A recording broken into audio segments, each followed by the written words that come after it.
you have to be at MADS. This is the largest truck show in the country, probably in the world. I mean, every year the show is bigger and bigger. It is the largest trucking show in the nation. They've been doing this for over 50 years. I come here to network, to see the new product, to see the changes in the industry, and it's a really good time every year. All the major brands in the industry are here. It's a one-stop shop for the trucking industry. Everything is here for the trucking industry.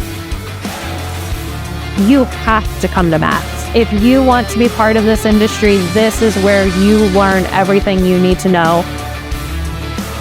All the energy can really be felt as you walk through here, and there's so much opportunity to learn.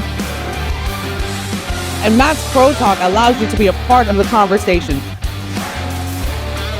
What draws us to MADS every year is all the different events that happen. We just really love getting to be face-to-face. The in-person events at MADS are super fun, and they're a great way to catch up with old friends and meet new ones. I highly recommend everybody to come to MADS and come every year. It's really fun.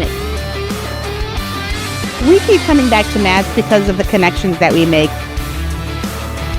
When it comes to truck shows, there's not another one. There's never been another one like the Mid-America Trucking Show.